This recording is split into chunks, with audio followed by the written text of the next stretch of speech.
हाय बच्चा पारी, this is the educator Shubham Pathak और आज हम करने वाले हैं क्लास 10 फिजिक्स के human eye and the colourful world का पूरा लेक्चर। आज ही के लेक्चर में मैं आपको एनसीईआरटी की एक्सप्लेनेशन बता दूंगी। जो जो टॉपिक एनसीईआरटी में नहीं भी अच्छे से एक्सप्लेन है वो भी आपको एक्सप्लेन कर दूंगी। इसके साथ साथ आपको सेशन की फ्री पीडीएफ डिस्क्रिप्शन बॉक्स में मिल जाएगी। कई बच्चे मेरे हैंड रिटन नोट्स मांग रहे थे इस लेक्चर के, उसकी भी पीडीएफ आपको डिस्क्रिप्शन बॉक्स में मिल जाएगी। एंड बीच बीच में मैं आपको होमवर्क क्वेश्चन भी देती रहूंगी ताकि सेशन के बीच में आपको समझ आता रहे कि एक टॉपिक अच्छे से समझ आया कि नहीं आया। चलो स्टार्ट करते हैं without wasting any time. Human eye and the colourful world. आपको पता है जो आईफोन आया है ना, नया वाला आईफोन, यानी कि आईफोन 14 प्रो मैक्स, उसका कैमरा बोल रहे हैं कि वर्ल्ड में बहुत ही अच्छा है, वर्ल्ड में टॉप कैमराज में आता है, लेकिन उसका कैमरा भी बच्चा 48 मेगापिक्सल का होता है। लेकिन हमारी ह्यूमन आई के अंदर जो लेंस होता है वो पता है कितने मेगापिक्सल्स का होता है? वो होता है 576 मेगापिक्सल्स का। यकीन नहीं होता तो गूगल करके देख लो। एक नॉर्मल ह्यूमन आई के जो आई लेंस होता है वो 576 मेगापिक्सल्स का होता है। तो हम ये नहीं बोल रहे हैं कि हमारी आंखें कैमरा हैं, बल्कि हम ये बोल रहे हैं कि हमारी आंखें वो कैमरा हैं जो आज तक दुनिया में बनाई नहीं है। और इस ब्यूटीफुल से ऑर्गन के बारे में हम इस पूरे चैप्टर में पढ़ने वाले हैं। चैप्टर को आप 2-3 पार्ट्स में डिवाइड कर सकते हो। पहला पार्ट है जिसमें आप स्ट्रक्चर ऑफ ह्यूमन आई पढ़ते हो, फिर आप ह्यूमन आई के डिफेक्ट्स पढ़ते हो बच्चा, फिर आप ह्यूमन आई के, तो ह्यूमन आई इतना ही है, उसके बाद आप पढ़ते हो रिफ्रैक्शन, प्रिज्म का कॉन्सेप्ट पढ़ते हो, एटमॉस्फेरिक रिफ्रैक्शन पढ़ते हो जिसमें कई सारे कॉन्सेप्ट्स हैं, उसके बाद आप स्कैटरिंग पढ़ते हो। ठीक है, तो इन 2-4 पार्ट्स में आप चैप्टर को डिवाइड कर सकते हो। चलो पहले पार्ट से स्टार्ट करते हैं, स्ट्रक्चर ऑफ द ह्यूमन आई। सारे ही पार्ट्स इस एक लेक्चर में आपको मिलने वाले हैं। वैसे देखो, आंख का जब डायग्राम हम देखते हैं, जो हमारी एनसीईआरटी में दिया होता है, हमारी रिसोर्स बुक्स में दिया होता है, तो हमें ये वाला डायग्राम देखने को मिलता है। पता है ये वाला जो डायग्राम है वो कैसे आता है? वो क्रॉस सेक्शनल व्यू से आता है। अगर आप अपनी फेस के इस साइड से देखोगे या इस साइड से देखोगे तो आंख जैसी दिखाई देगी, वो डायग्राम आपकी बुक्स में बना हुआ है। अब इसमें बहुत सारी लेबलिंग है और कभी कभी हम जो है इस लेबलिंग में कंफ्यूज हो जाते हैं। तो सबसे अच्छा तरीका है इस लेबलिंग को याद करने का कि हम आई को 2 पार्ट्स में डिवाइड करें, पार्ट 1, पार्ट 2। पहले पार्ट 1 की लेबलिंग देखते हैं और समझते हैं कि पार्ट 1 में जो चीजें आती हैं, जो पार्ट्स आते हैं आई के, उनका क्या फंक्शन है, क्या डेफिनेशन है। फिर पार्ट 2 पे आते हैं। ठीक है, मैं फुल स्क्रीन जाने वाली हूँ क्योंकि मैं आपको ये डायग्राम दिखाना चाहती हूँ। ये रहा आई का डायग्राम, बहुत ईजी सा है, इसमें फिर भी थोड़ा डिफिकल्ट है। पेपर में आप बिल्कुल ईजी वाला बना के आओगे तो भी पूरे ही नंबर मिलने। चलो स्टार्ट करते हैं उस पार्ट से जिससे आंखों में लाइट जो है एंटर करती है। ये actually transparent spherical bulged out membrane होती है, मतलब कि एक झिल्ली होती है जो ट्रांसपेरेंट होती है और बाहर की तरफ बल्ज आउट होती है, यानी निकली हुई होती है, जो आई को कवर करती है बाहर के एरिया से, बाहर फ्रंट से कवर करती है। इसे आप बोलते हो बच्चा कॉर्निया। इससे लाइट जो है एंटर करती है। कॉर्निया के पीछे जो आपको देखने को मिलता है वो इस तरीके का, उस झिल्ली के बाद आपको आंख इस तरीके की देखने को मिलती है। अब ये आंख तो आप बचपन से बनाते हुए आ रहे हो, ड्राइंग के पीरियड में यही आंख बनाते हुए आ रहे हैं हम। ज्यादा अच्छी ड्राइंग आती है तो बीच में एक और गोला बना देते हैं। तो हम जब बोलते हैं ना कि किसी की आंखों का रंग क्या है, तो बेसिकली हम इस वाले पार्ट की बात कर रहे होते हैं कि आइरिस का रंग क्या है। तो ये वाला जो पार्ट है, यहाँ पे ना अच्छे से दिखाया नहीं है, आइरिस जो है ऐसे दिखता है, ठीक है, कुछ ऐसा। ये वाला जो पार्ट है इसे आइरिस बोलते हैं। आइरिस का ही जो रंग होता है वो आपकी आंखों का रंग कहलाता है। यही हम बोलते हैं कि उसकी आंखें नीली हैं, उसकी आंखें काली हैं। मोस्टली जो ह्यूमन बींग्स होते हैं दुनिया में, उनकी आइरिस का कलर होता है डार्क ब्राउन। अगर आपको लगता है ना कि आपकी आंखों का रंग काला है तो एक बार सूरज की रोशनी में देखना, डार्क ब्राउन निकलेगा, क्योंकि मोस्टली लोगों का डार्क ब्राउन ही होता है, मेरा भी डार्क ब्राउन है। ठीक है, अब आइरिस के बीच में एक होल होता है बच्चा, वो होल जो होता है उसे बोला जाता है प्यूपिल। क्या बोला जाता है? प्यूपिल। प्यूपिल वो होल होता है जिससे लाइट अंदर जाएगी। तो लाइट पहले कॉर्निया पे आई, फिर प्यूपिल के थ्रू अंदर गई। ठीक है, प्यूपिल का जो साइज है वो चेंज होता रहता है और प्यूपिल का साइज चेंज करने की रिस्पॉन्सिबिलिटी आइरिस की। ठीक है, iris has the control over changing the size of the pupil, क्योंकि pupil is what? Pupil is basically hole between the iris, right. अब इसके पीछे आते हैं, थोड़ा सा पीछे आओगे तो ये मोटा सा ओवल सा स्ट्रक्चर दिख रहा है। ये क्या है? ये बाई कन्वेक्स लेंस है। इस बाई कन्वेक्स लेंस को हम बोल सकते हैं human eye lens, right. Human eye lens के पास में जो मसल्स होती है बच्चा, जो इस लेंस को होल्ड करके रखती हैं, उन मसल्स का नाम होता है सिलरी मसल्स। कौन सी मसल्स? सिलरी नहीं, खाने वाली सिलरी नहीं, मसल वाली सिलरी, ठीक है।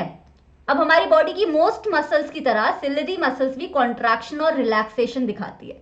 ये कॉन्ट्रैक्शन और रिलैक्सेशन हमारे आई लेंस का फोकल लेंथ या कर्वेचर चेंज करने में मदद आना है, क्योंकि हम आगे आगे पढ़ेंगे कि आई लेंस को पास की चीजें भी देखनी होती हैं और दूर की चीजें भी देखनी होती हैं। हमें तो सारी चीजें देखनी है, हमें तो विजन चाहिए, राइट। तो इसीलिए आई लेंस का फोकल लेंथ चेंज करना पड़ता है, जिसका ख्याल रखती है ciliary muscles through their contraction and relaxation. Now फिर जब हम पीछे वाली साइड आते हैं, तो ये तो हो गया आगे वाली साइड आए कि जब हम पीछे वाली साइड आते हैं तो हमें एक स्क्रीन लाइक स्ट्रक्चर देखने को मिलता है, जहां पे इमेज बनती है। जो भी हम ऑब्जेक्ट देखते हैं, पेड़ देखते हैं, पौधे देखते हैं, जो भी देखते हैं, उसकी इमेज रेटिना पे बनती है। अब रेटिना वो स्क्रीन हो गई जिसपे इमेज बनेगी, राइट। रेटिना बना होता है रॉड प्लस कोन सेल से। किससे? रॉड और कोन सेल्स। और ह्यूमन बीइंग्स में कौन से सेल्स ज्यादा होते हैं? रॉड सेल्स ज्यादा होते हैं, कोन सेल्स कम होते हैं, राइट। रॉड और कोन सेल्स बहुत ही परसेप्टिव होते हैं, कितनी लाइट आ रही है, कौन से कलर्स हैं, इस सबको परसीव करके वो रेटिना के नीचे जो ऑप्टिक नर्व्स जारी होती हैं बच्चा, ये है ऑप्टिक नर्व्स, उन्हें सिग्नल देते हैं कि भाई हमने ना पेड़ देखा है, हमने शेर नहीं देखा, हमने पेड़ देखा है, राइट। ये जो सिग्नल्स हैं ये ऑप्टिक नर्व्स लेके जाती हैं ह्यूमन ब्रेन को, ह्यूमन ब्रेन उसे प्रोसेस करता है और तभी हमें देख के चीजें समझ आती हैं कि अच्छा ये कलर ब्लू है, ये कलर ग्रीन है, अच्छा इस हाथी का साइज छोटा है, इस हाथी का साइज बड़ा है। Whatever we see we perceive and we process the information only because optic nerve वो सिग्नल जो है ब्रेन तक लेके जाती है। तो ये तो हो गई बेसिक चीजें बच्चा, ये हो गई बेसिक चीजें। अब आगे जाने से पहले मैं आपको दो और चीजें बता दूंगी इंपॉर्टेंट, वो है एक्वस ह्यूमर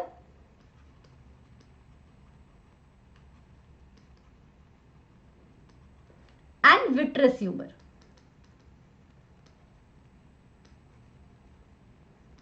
देखो कॉर्निया और आई लेंस के बीच में एक लिक्विड होता है जो 99% जो है पानी से बना हुआ होता है, 1% जो होता है ना इसमें वो आपके प्रोटीन्स और विटामिन से बना हुआ होता है। इसलिए बोलते हैं ना आंखें कमजोर हो गई हैं, प्रोटीन्स लो थोड़ा, आंखें कमजोर हो गई हैं, विटामिन लो लो थोड़ा, ठीक है। तो विटामिन और भी जगह काम आते हैं, बट एक्वस ह्यूमर जो है वो लिक्विड होता है जो प्रोटेक्ट करता है आंखों को, कचरा वचरा गिर जाए तो आंखों को प्रोटेक्ट करता है। ये कॉर्निया और आई लेंस के बीच में होता है, 99% पानी से बना होता है। सिमिलरली विट्रस ह्यूमर नाम का एक लिक्विड तो नहीं लेकिन एक जेली लाइक सब्सटेंस होता है जो आपके पीछे वाले पार्ट में देखने को मिलता है। पीछे वाले बोले तो आई लेंस और रेटिना के बीच में।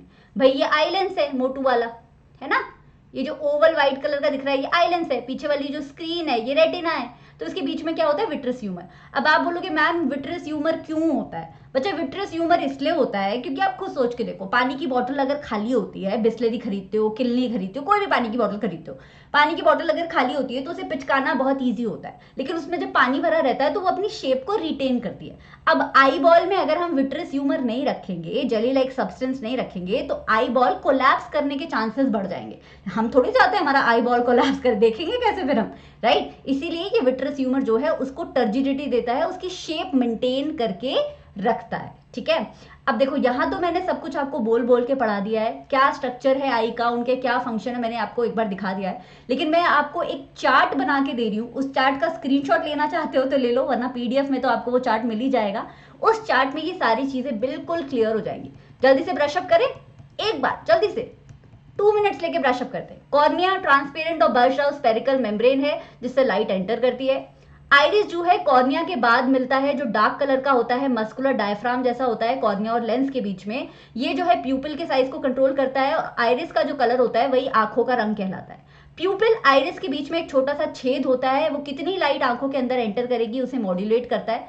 जब रोशनी ज्यादा होती है बाहर, तो कहीं ज्यादा रोशनी हमारी आंखों में एंटर करके हमारी आंखों को हर्ट ना कर दे, वेरी वेरी इंपॉर्टेंट बच्चा, ज्यादा रोशनी आंखों में एंटर करके आंखों को हर्ट ना कर दे, इसका ख्याल रखता है आपका प्यूपिल। तो ज्यादा लाइट में प्यूपिल जो है कम हो जाता है ताकि कम लाइट जो है एंटर कर सके, छोटा हो जाता है वो उसका साइज। लेकिन जब हम अंधेरे में होते हैं तो ये प्यूपिल का साइज डायलेट हो जाता है, यानी कि कंप्लीटली ओपन हो जाता है, क्योंकि अंधेरे में वैसे ही हमें चीजें नहीं दिख रही होती, हमें अंधेरे में चीजें नहीं दिख रही होती, तो हम सोचते हैं कि भाई जो थोड़ी बहुत रोशनी हमारी आंखों में जा सके और हमें दिख पाए वो हमारे सर्वाइवल के लिए इंपॉर्टेंट है। तो अंधेरे में प्यूपिल का साइज बड़ा हो जाता है और रोशनी में, बहुत ज्यादा रोशनी में, धूप में प्यूपिल का साइज कम हो जाता है। अब देखते हो ना धूप में निकलते हो तो वैसे ही आंखें ऐसे ऐसे करके चलने का मन कर रहा होता है। That is a bodies response कि यार ज्यादा लाइट जो है हमारी आंखों में जाएगी तो हर्ट करेगी हमें। ठीक है, तभी बोलते हैं सनग्लासेस लगा के निकलना चाहिए बाहर। तो ये एक्सपेरिमेंट भी आप करके देख सकते हो। अगर बिल्कुल अंधेरे कमरे में अपनी आंखों के ऊपर फ्लैश लाइट मारोगे, वैसे तो मारना नहीं चाहिए, आंखें हर्ट कर सकती है, लेकिन अगर फ्लैश लाइट मारोगे तो प्यूपल का साइज एकदम से बड़ा होते हुए दिखेगा। फिर फ्लैश लाइट बंद कर दोगे तो पीपल का साइज लाइट मारोगे तो पीपल का साइज छोटा होते हुए दिखेगा। फिर फ्लैश लाइट बंद कर दोगे, 5 मिनट अंधेरे में बैठोगे तो पीपल का साइज बड़ा हो गया होगा। ये एक्सपेरिमेंट में आप करके देख सकते हो, हम तो जब छोटे थे बहुत करते थे। Anyway, let's come back to the chart. Ciliary muscles वो फ्लेक्सिबल मसल्स होती हैं जो लेंस को पोजीशन में होल्ड करती हैं। इसके साथ साथ आई लेंस का कर्वेचर और फोकल लेंथ चेंज करने में मदद करती हैं ताकि हम पास का और दूर का दोनों क्लियरली देख पाए। रेटिना लाइट सेंसिटिव स्क्रीन होती है जहां पे किसी भी ऑब्जेक्ट की इमेज बनती है, चाहे वो पास है या दूर है। रेटिना के अंदर दो तरीके के सेल्स होते हैं बच्चा, रॉड सेल्स और कोन सेल्स। रॉड सेल्स का काम होता है कि कितनी लाइट आ रही है, वेरी इंपॉर्टेंट, कितनी लाइट आ रही है उसे परसीव करें, ज्यादा आ रही है कि कम आ रही है। और कोन सेल्स का काम होता है कि किस कलर्स, कौन से कलर्स हम देख रहे हैं इसे परसीव करें। प्राइमरी कलर्स कौन से होते हैं, रेड हो गया, ग्रीन हो गया, येलो हो गया, ब्लू हो गया, राइट। ये कलर्स को परसीव करता है कोन सेल्स। एक्वस ह्यूमर वो लिक्विड होता है जो कॉर्निया और लेंस के बीच में होता है। ये आई का लेंस ऑब्जेक्ट से आती हुई लाइट को अच्छे से रिफ्रैक्ट करे, इसका भी ध्यान रखता है और आईज को प्रोटेक्ट भी करता है। भाई आंख में हमारी कोई गलती से उंगली लग जाती है अपनी, तो सबसे पहले आंख में पानी आना शुरू हो जाता है ना, that is an eye's response to protect itself, कि भाई अंदर वाले आइरिस या प्यूपिल को कुछ ना हो, हमारी आईज में जो आगे लिक्विड होता है वो हमें प्रोटेक्ट करता है। विट्रस ह्यूमर जो है जेली लाइक सब्सटेंस होता है। बच्चा याद रखना, एक्वस लिक्विड होता है, विट्रस लिक्विड नहीं होता है लेकिन जेली लाइक होता है। रेटिना और आई लेंस के बीच में होता है, इससे आईबॉल की शेप भी मेंटेन रहती है और आईबॉल कोलैप्स करने का खतरा भी नहीं रहता है।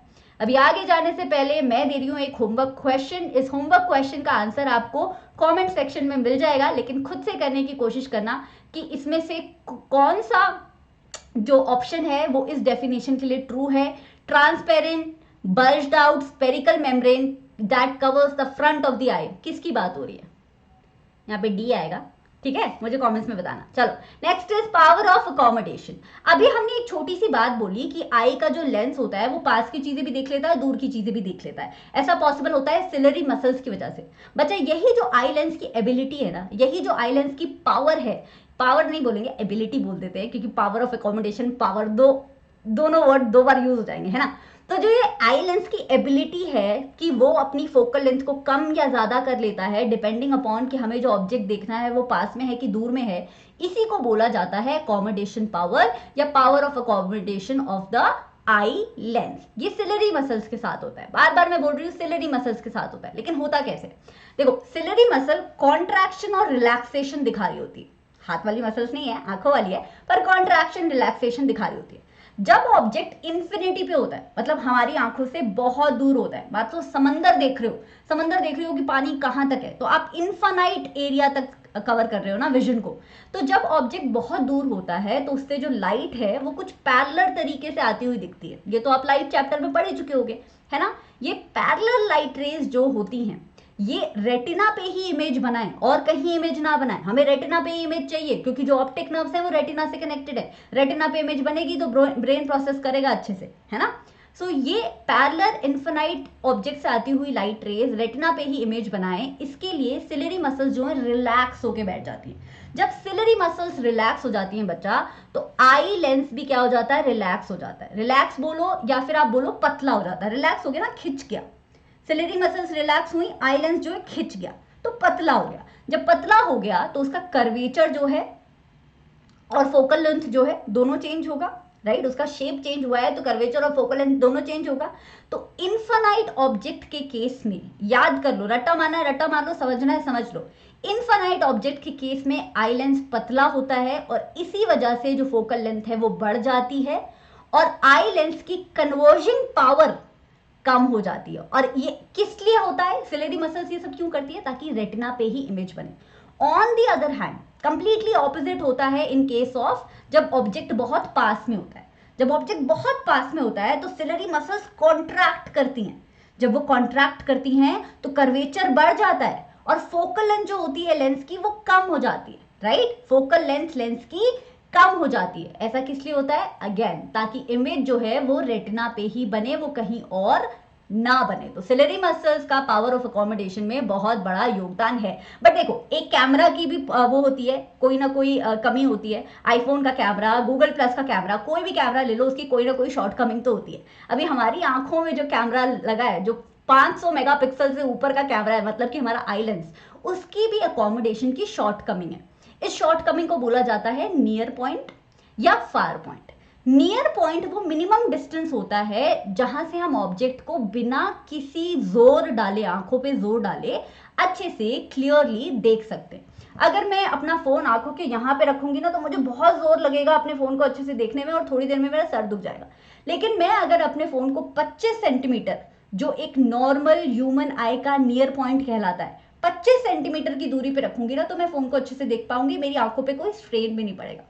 So near point is the minimum distance, जहां पे एक ऑब्जेक्ट को रखना चाहिए ताकि आंखों पे बिना किसी स्ट्रेन के हम उस ऑब्जेक्ट को अच्छे से देख पाए। एक नॉर्मल अडल्ट ह्यूमन आई के लिए दिस इज 25 सेंटीमीटर। मतलब 25 सेंटीमीटर पे रखोगे तो ठीक ठाक, आंखों पे जोर नहीं पड़ेगा। उससे पास लाओगे तो आंखें दर्द करने लगेंगी। बोलते हैं ना, आप किताबों में गड़ के नहीं पढ़ना चाहिए, थोड़ा किताबों से दूर रह के पढ़ो, इसीलिए बोलते हैं, क्योंकि नियर पॉइंट हमारा 25 सेंटीमीटर है। ऑन दी अदर हैंड, एक नॉर्मल अडल्ट ह्यूमन आई के लिए जो फार पॉइंट है बच्चा, वो इंफिनिटी है। ठीक है, तो the farthest point up to which we can see clearly without any strain in our eyes is infinity. Thank God. ठीक है, चलो अभी हम दूसरे टॉपिक पे जाएं, डिफेक्ट्स पढ़े ह्यूमन आई के, उससे पहले एक न्यूमेरिकल कर लेते हैं। इस न्यूमेरिकल के लिए लाइट चैप्टर में जो आपने 2-3 चीजें पढ़ी थी, 1-2 फॉर्मूला पढ़े थे, उन्हें ब्रश अप करना जरूरी है। तो मैं बता देती हूँ वो फॉर्मूले, 2 ही फॉर्मूले हैं इस पूरे चैप्टर में, उन्हीं पे क्वेश्चन आते होते हैं। पहले वो फॉर्मूला देख लेते हैं, फिर हम देख लेते हैं कि ये न्यूमेरिकल कैसे सॉल्व करेंगे। न्यूमेरिकल बोल रहे हैं। ओके, तो P is equal to P is equal to 1/f, आप पढ़ के आए हो लाइट चैप्टर में, यानी कि power of any lens is inversely proportional to the focal length, ये पढ़ के आए हो। और आप ये भी पढ़ के आए हो कि ये तो केस हो गया जब फोकल लेंथ सेंटीमीटर में दी होती है। अगर फोकल लेंथ मीटर में दी होती है तो आप बोल सकते हो P is equal to 100/f, right. एक ये फॉर्मूला पढ़ के आए हो। और एक जो फॉर्मूला आपको पढ़ना है वो है 1/f is equal to 1/v minus 1/u, 1/b minus 1/u। ये फॉर्मूला क्यों जरूरी है? ये फॉर्मूला इसलिए जरूरी है क्योंकि हमें इमेज डिस्टेंस और ऑब्जेक्ट डिस्टेंस पता होना चाहिए, right. This is image distance, this is object distance, है ना। तो ये फॉर्मूले के साथ अब हम इस क्वेश्चन को सॉल्व करने की कोशिश करते हैं। हमें क्वेश्चन दिया हुआ है, अच्छा ये मैंने आई डिफेक्ट पे दिया हुआ है, चलो आई डिफेक्ट पहले पढ़ा देती हूँ, फिर ये क्वेश्चन कराती हूँ, है ना। इसमें आई डिफेक्ट दिया हुआ है, चलो आगे चलते हैं फिर। ओके, वो फॉर्मूला याद कर लेना, उसी फॉर्मूले पे क्वेश्चंस आएंगे, चाहे हाइपर मेट्रोपिक आई का आए, चाहे मायोपिक आई का आए, फॉर्मूले वही आएंगे। थोड़ी देर में सॉल्व करते हैं, पर आगे चलने से पहले, डिफेक्ट पढ़ने से पहले एक बार समझने की कोशिश करो कि कैसा होता अगर ह्यूमन बींग्स के पास एक आंख होती। नेचर क्या करता है, सारे ऑर्गेनिजम्स का सर्वाइवल सुनिश्चित करता है। कई बर्ड्स होती है जिन्हें 360 व्यू दिखता है, भाई पूरा आगे पीछे उनकी गर्दन हिल जाती है, उनको सब आगे पीछे दिखता है, राइट। प्रे एनिमल्स होते हैं, मोस्टली जो प्रे एनिमल्स होते हैं उनका भी 360 डिग्री विजन होता है कि वो आगे पीछे सब देखते रहे, क्योंकि उन्हें तो जिंदा रहने के लिए, सर्वाइवल सुनिश्चित करने के लिए एनिमल्स पे प्रे करना पड़ेगा ना। बट ह्यूमन बींग्स ऐसे इवॉल्व हुए हैं कि हमारी जो आंखें हैं एक ही साइड पे होती हैं और हमारी आंखों के बीच में थोड़ा सा डिस्टेंस होता है। तो ये जो हमें स्ट्रक्चर मिला है एवोल्यूशन से, इस स्ट्रक्चर का क्या फायदा है? क्या हमारे पास सिर्फ एक आंख होती तो भी हमारा काम चल जाता? The answer to that is, काम तो चल जाता, पर 2 आंखों से हमारे पास थोड़े ज्यादा फायदे हैं। फायदा नंबर 1 है कि अगर हमारे पास एक आंख होती, एक आंख पे हाथ रख के देखोगे ना, तो आपको एक बार में सिर्फ 150 डिग्री दिखेगा, लेकिन जब दोनों आंखों से देखोगे तो आपको 180 डिग्री दिखेगा, 180 डिग्री, ठीक है। सो 2 आंखों से 180 डिग्री का हॉरिजॉन्टल विजन, हमें हॉरिजॉन्टल फील्ड व्यू देखने को मिलता है। दूसरा, जब हमारे पास 2 आंखें हैं तो उससे हम किसी भी ऑब्जेक्ट्स, वो फेंट है कि नहीं है, ये अच्छे से डिटेक्ट कर पाते हैं। तीसरा, ह्यूमंस की आई के बीच में फ्यू सेंटीमीटर्स का गैप होता है, कईयों की आंखों के बीच में थोड़ा ज्यादा होता है, कईयों में थोड़ा कम होता है, बट फ्यू सेंटीमीटर्स का गैप सबकी आंखों में होता है। इसकी वजह से हमारी आंखें जो हैं वो स्लाइटली डिफरेंट इमेज बनाती हैं। अगर ये फोन मेरी इस आंख से मैं देखूंगी तो वो एक स्लाइटली डिफरेंट इमेज बना रहा है मेरे रेटिना में, और मैं सिर्फ इस आंख से देखूंगी तो वो एक स्लाइटली डिफरेंट इमेज बना रहा है मेरे रेटिना पे। लेकिन क्योंकि मैं दोनों आंख से एक ऑब्जेक्ट को देख रही होती हूँ तो मेरे ब्रेन के पास दो अलग अलग इंफॉर्मेशन जाती है, लेफ्ट आई की, राइट आई की, और ब्रेन उन्हें प्रोसेस करके एक बेटर रिस्पॉन्स प्रेजेंट कर पाता है। दो चीजों, स्पेशली दो चीजों के बीच में क्या डिस्टेंस है ये ब्रेन अच्छे से पता लगा पाता है, क्योंकि हमारे पास दो आंखें हैं और हम अलग अलग स्लाइटली डिफरेंट इमेजेस कैप्चर करते हैं ऑब्जेक्ट की, राइट। फोर्थ पॉइंट इज कि with two eyes we can have three dimensional view. जब हम एक आंख बंद करके दुनिया देखते हैं ना तो 2D लगती है दुनिया, यानी कि 2 डायमेंशनल लगती है। लेकिन जब हम दोनों आंखों से दुनिया देखते हैं तो हमें 3 डायमेंशनल दिखती है। जो हमारा जो विजन है, जो भी हम चीजें देख रहे हैं उसकी डेप्थ का भी एहसास होता है, सिर्फ लेंथ और ब्रेथ का एहसास नहीं होता है, डेप्थ का भी एहसास होता है। तो 3D vision is facilitated by the 2 eyes in human beings. अब ये वाला जो पॉइंट है ना बच्चा, ये वाला हमारी जो आंखों के बीच में गैप होता है, इसका ना एक और छोटा सा नाम है स्टीरियोप्सिस, जो 1 मार्क के क्वेश्चन की तरह आ सकता है। उसका एक और सिनोनिम है बाइनोकुलर डिस्पैरिटी। ये मैं दिखा देती हूँ, ये आपकी बुक में ये मेंशन है एनसीईआरटी में, और हम एनसीईआरटी का कुछ छोड़ते नहीं है इसलिए मैं बता रही। ये जो प्रोसेस है जिसमें विजुअल परसेप्शन जो है हमारा इसलिए अच्छा आता है क्योंकि हमारी जो दो आंखें हैं वो एक ही साइड पे हैं और दोनों आंखों के बीच में थोड़ा सा गैप है, और उस गैप से जो है दोनों आंखों से स्लाइटली डिफरेंट पर्सपेक्टिव हमारा ब्रेन तक जाता है, और ब्रेन उन स्लाइटली डिफरेंट पर्सपेक्टिव्स को कोलैबोरेट करके हमें एक ओरिजिनल रिस्पॉन्स देता है। इसी प्रोसेस को बोला जाता है स्टीरियोप्सिस। आप अपने शब्दों में भी लिख सकते हैं, यहाँ पे डेफिनेशन बहुत डिफिकल्ट लग रही हो तो अपने शब्दों में भी लिखाइएगा, this is what it is. Now we are on defects in human eye. बच्चा हमारे सिलेबस में कौन कौन से डिफेक्ट्स हैं? ह्यूमन आई में और भी डिफेक्ट्स होते हैं, पर हमारे सिलेबस में है myopia, then we have hypermetropia, then we have presbyopia, और एक और है जिसमें हम पढ़ते हैं कि बाइफोकल लेंसेज चाहिए होते हैं। ठीक है, तो ये 4 चीजें हैं छोटी छोटी, पहले 2 डिटेल में, बाकी 2 छोटे छोटे। चलो पहले स्टार्ट करते हैं मायोपिया से। मायोपिया को बोला जाता है नियर साइटेडनेस। क्या बोला जाता है? Near sightedness.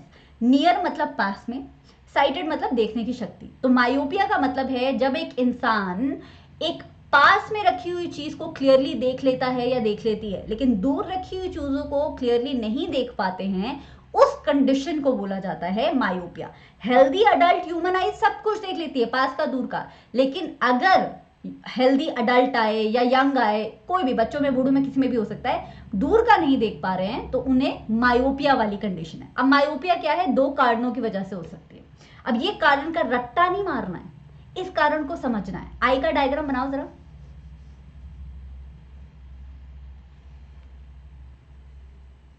कितनी गंदी आई बनाई मैंने, आई की नोज लग रही है ठीक है, ये आई है, राइट, यहां से ऑब्जेक्ट से लाइट आ रही है। अब ये रेटिना है यहां पे बच्चा। अगर ये डिस्टेंस आई लेंस और रेटिना के बीच का जो डिस्टेंस है वो नॉर्मल डिस्टेंस से ज्यादा हो जाएगा, तो अभी तक इमेज जो रेटिना पे बन रही थी वो इमेज जो है रेटिना से पहले बनने लग जाएगी। भैया जो ओरिजिनल रेटिना का डिस्टेंस था वहीं पे इमेज बनेगी, आई तो हमारी उसी तरीके से बनी थी बाय बर्थ, राइट। तो कभी कभी क्या होता है कि आई बॉल के इलोंगेशन की वजह से जो दूर दूर की चीजों की जो इमेज होती है वो रेटिना से पहले बनना शुरू हो जाती है, यानी कि रेटिना के फ्रंट में या बिफोर द रेटिना बनना शुरू हो जाती है। दूसरा रीजन, या तो ये रीजन हो सकता है या मायोपिया का एक और रीजन हो सकता है, वो रीजन है आई लेंस का कर्वेचर। हमने पढ़ा था कि जब दूर की चीजें हमें देखनी होती है तब हमें आई लेंस की फोकल लेंथ जो है ज्यादा चाहिए होती है ना, हमने पढ़ा था। हमें आई लेंस की फोकल लेंथ ज्यादा चाहिए होती है, कर्वेचर जो है हमें पतला चाहिए होता है, हमें चाहिए होता है कि लेंस जो है थिन हो जाए। लेकिन अगर उस टाइम पे लेंस थिन नहीं हो रहा है, सिलेरी मसल्स की वजह से लेंस थिन नहीं हो रहा है, then that can also lead to myopia. कि तो मायोपिक आईज जो होती हैं वो पास का बिल्कुल ठीक देखती है, नॉर्मल आई की तरह देखती हैं, लेकिन दूर का जो है सीन उनका थोड़ा सा गड़बड़ होता है, ऑब्जेक्ट की जो इमेज है रेटिना से पहले ही बन जाती है। तो ऐसा दिखता है डिफेक्ट। यहां पे इमेजिन करो कि ऑब्जेक्ट जो है इंफिनिटी पे पड़ा हुआ है, ऐसा दिखता है। ये है image formed in front of retina बोल लो या बिफोर रेटिना बोल लो, और इसको करेक्ट करने का तरीका है कि एक कॉन्केव लेंस, जब हम चश्मा लगाते हैं मायोपिक आई के लिए तो हम कॉन्केव लेंस को इस्तेमाल करते हैं। क्यों? क्योंकि लाइट चैप्टर में आप पढ़ चुके हो कि कॉन्केव लेंस जो है डाइवर्जेंट नेचर का होता है। तो जब इन्फिनिटी पे रखे हुए ऑब्जेक्ट से, यानी दूर रखे हुए ऑब्जेक्ट से जो लाइट रेज आ रही होती हैं, कॉन्केव लेंस उन्हें पहले डाइवर्ज कर देता है और फिर हमारे आई का जो कॉन्वेक्स लेंस है अपना काम करके रेटिना पे इमेज बनाता है। तो this is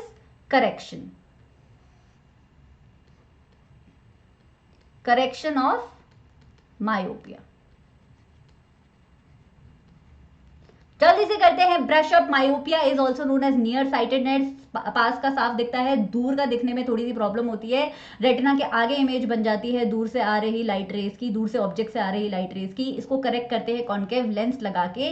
sometimes myopia happens because of elongation of the eye ball, sometimes happens क्योंकि कर्वेचर जो होता है आई लेंस का बहुत ज्यादा हो जाता है। Next in our syllabus is hypermetropia. जो भी मायोपिया के लिए पढ़ा उसका कंप्लीटली ऑपोजिट हाइपरमेट्रोपिया के लिए होता है। इसका प्यारा सा नाम है, एक कॉमन नेम है हाइपरमेट्रोपिया का, विच इज फार साइटेडनेस। मतलब कि मायोपिया में हम दूर का अच्छे से देख पा रहे थे, हाइपरमेट्रोपिया में हम माइट्रोपिया में हम पास का अच्छे से देख पा रहे थे, हाइपरमेट्रोपिया में हम दूर का अच्छे से देख पाते हैं। ह्यूमन बीइंग हाइपरमेट्रोपिया वाले दूर का अच्छे से देख पाते हैं, लेकिन पास का देखने में उन्हें क्या होती है, प्रॉब्लम होती है। ठीक है, इसके भी दो रीजन हो सकते हैं। मायोपिया से बिल्कुल ऑपोजिट रीजन है। मायोपिया में हमने क्या पढ़ा, आई लेंस इलोंगेट हो जाता है तो रेटिना से पहले इमेज बन जाती है। हाइपरमेट्रोपिया में जो इमेज है वो रेटिना के बाद बनती है। अब रेटिना के बाद कैसे बनेगी इमेज, खुद ही सोचो, कॉमन सेंस। रेटिना के बाद इमेज कैसे बनेगी, जब आई बॉल का जो साइज है वो नॉर्मल से कम हो जाएगा। भाई नॉर्मल आई का रेटिना मान लो यहां होता है, जस्ट इमेजिन यहां होता है। अब सॉरी, नॉर्मल आई का रेटिना मान लो यहां होता है। हाँ, हमारी आई बॉल जो है छोटी हो गई, तो छोटी हो गई तो उसका जो इमेज है, उसकी ऑब्जेक्ट का जो इमेज है वो रेटिना के बाद बनेगा, पास के उसका। तो यहां से मान लो पास पे पड़ा हुआ है आपका ऑब्जेक्ट, यहां पे है आपका eye lens,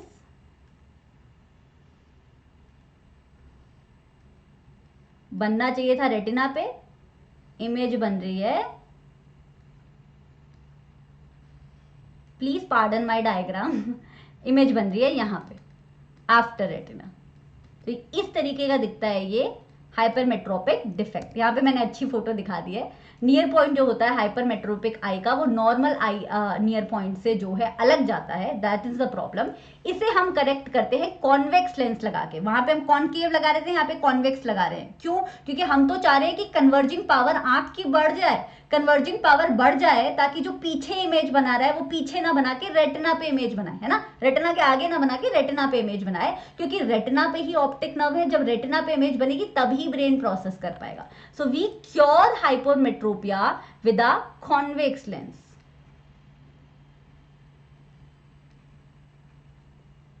this is the diagram that you have to remember. ठीक है, ये है डिफेक्ट, नीचे वाला करेक्शन का है, ये डिफेक्ट का है, ये करेक्शन का है। यही दोनों आपको अच्छे से याद रखना है। उनमें उस केस में भी यही डिफेक्ट और करेक्शन दोनों का डायग्राम पता होना चाहिए। चलिए, प्रेस बायोपिया क्या होता है? प्रेस बायोपिया बिल्कुल हाइपरमेट्रोपिया की तरह होता है, लेकिन प्रेस बायोपिया का कारण जो है थोड़ा अलग होता है। हाइपरमेट्रोपिया में आई बॉल का जो कर्वेचर है वो छोटा हो जा रहा था, इसलिए हाइपरमेट्रोपिया हो रहा था। प्रेस बायोपिया में सिलेरी मसल्स बहुत ज्यादा वीक हो जाती हैं, उसकी वजह से होता है। और सिलेरी मसल उम्र के साथ साथ वीक हो जाती है। मैं आपको छोटा सा इंसिडेंट बताती हूँ। मैं आई थिंक क्लास 10th से लेके अब तक 5 बार आई डॉक्टर के पास जा चुकी हूँ एटलीस्ट। और क्योंकि पहले तो मैं जाती थी क्योंकि मुझे चश्मा बहुत अच्छा लगता था, अभी मैं जाती हूँ कभी कभी ऑनलाइन टीचर होने की वजह से। कभी कभी मुझे जो है पास का कभी कभी थोड़ा सा धुंधला दिखना शुरू हो जाता है कुछ हफ्ते, ठीक है, तो मुझे लगता है क्या पता मुझे चश्मा लगेगा, मैं आई डॉक्टर के पास चली जाती हूँ। फिर वो आई डॉक्टर मुझे बताते हैं या बताती हैं कि नहीं, आपकी आई साइट तो ठीक है लेकिन आपकी सिलेरी मसल्स वीक हो रही हैं, ठीक है, क्योंकि आपकी आंखों पे बहुत स्ट्रेन पड़ रहा है, आप सोशल मीडिया बहुत यूज करते हो या आप लैपटॉप बहुत यूज करते हो। Online educator, right. तो वो मुझे विटामिन देके सिलरी मसल्स को स्ट्रेंथन करने की मेडिसिन देके भेज देते हैं।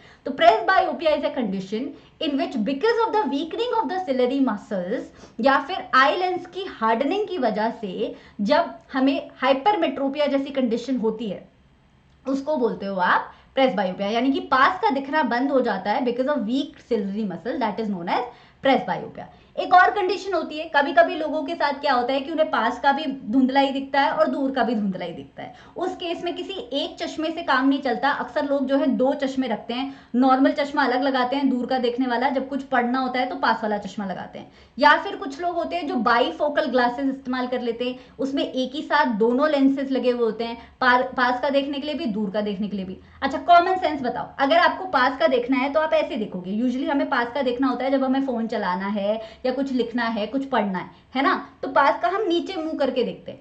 इसीलिए बाईफोकल ग्लासेस में जो नीचे वाली साइड होती है वो नियर विजन के लिए होती है। किसके लिए होती है? नियर विजन के लिए, ठीक है। और जो ऊपर वाली साइड होती है वो डिस्टेंस विजन के लिए होती है, डिस्टेंस विजन के लिए, ठीक है। तो ऊपर डिस्टेंस विजन के लिए लेंस लगता है, नीचे आपका लगता है इस विजन के लिए lens, and this is how bifocal glasses happen. अब यहां पे मैं दे रही हूं दूसरा होमवर्क क्वेश्चन, आपको बताना है ऊपर कौन सा लेंस लगा है और नीचे कौन सा लेंस लगा है। डिस्टेंस विजन को करेक्ट करने के लिए कौन सा लेंस होता होगा, अभी पढ़ा है हमने, और नियर विजन को करेक्ट करने के लिए कौन सा लेंस होता होगा, उस दोनों के नाम रिस्पेक्टिवली मुझे कॉमेंट्स में बता देना।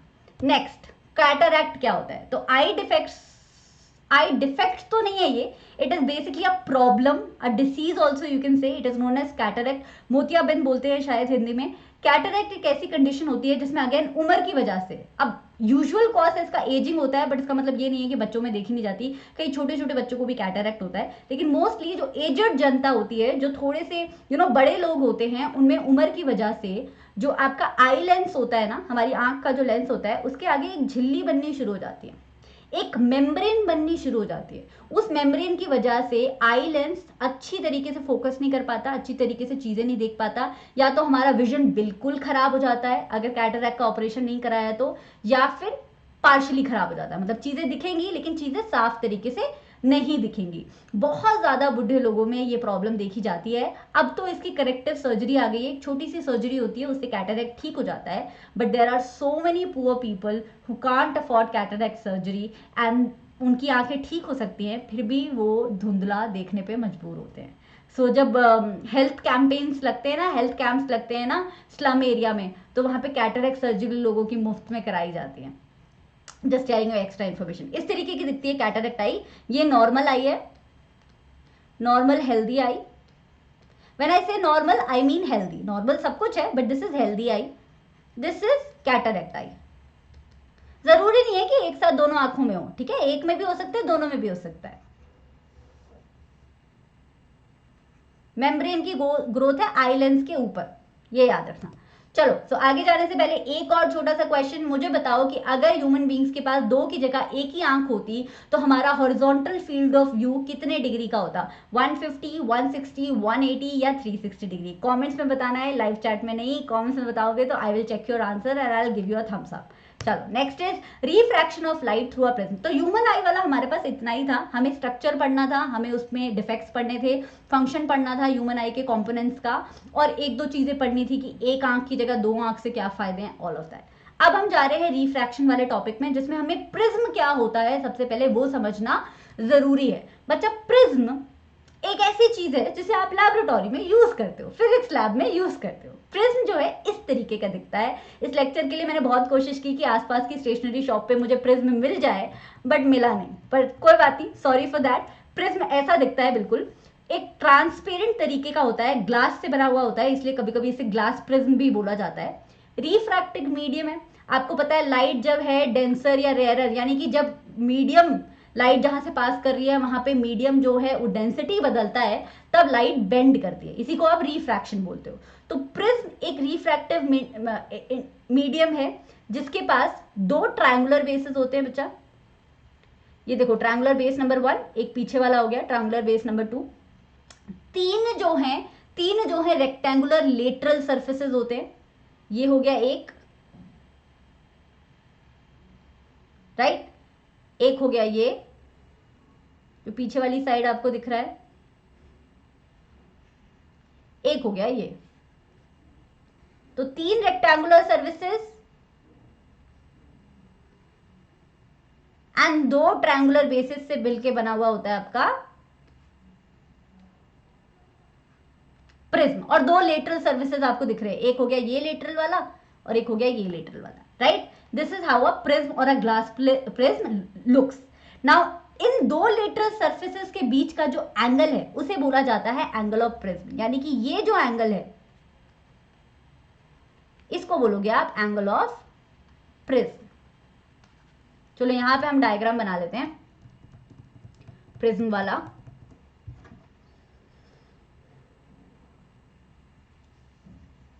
अब प्रिज्म का जो रिफ्रैक्टिव इंडेक्स है वो एयर के रिफ्रैक्टिव इंडेक्स से डिफरेंट है। तो प्रिज्म में जब लाइट रे जाएगी तो क्या करेगी भाई, बेंड होगी, ठीक है। इतना तो कॉन्सेप्ट अपने को पहले से पता है। चलो एक इंसिडेंट रे बनाते हैं। मेरा डायग्राम थोड़ा सीधा नहीं बनेगा बच्चा, I am really sorry, right. Incident ray बनाते हैं, बिल्कुल सीधा बनाना है आपको पेपर में, स्केल यूज कर लेना बेशक। बेंड करेगी, फिर वो यहां से निकलेगी। चलो नाम भी दे देते हैं, मान लो इस कॉर्नर को हमने ए बोल दिया, इसको बी बोल दिया, इसको सी बोल दिया, इसको बोल दिया पॉइंट को ई बोल दिया, इस पॉइंट को बोल दिया P,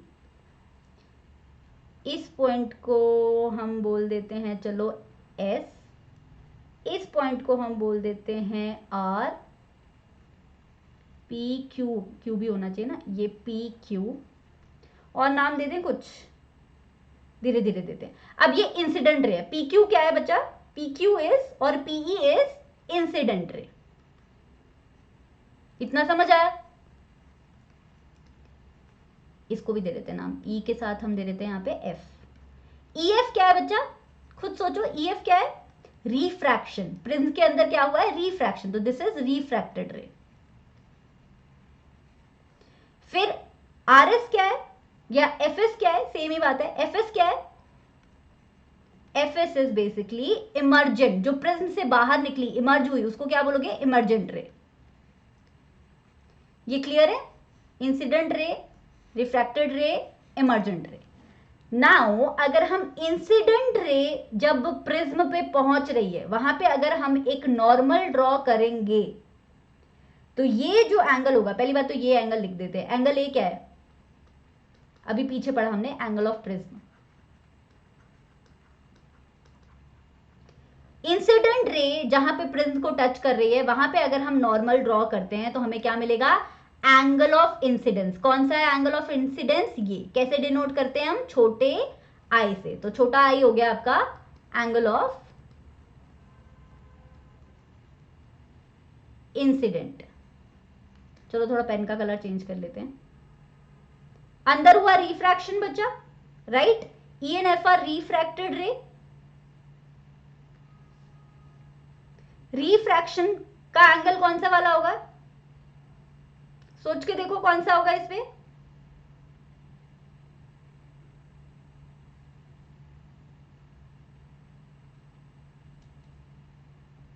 this is your refracted रे। यहां पे नॉर्मल ड्रॉ करोगे तो सोच के देखो कौन सा होगा,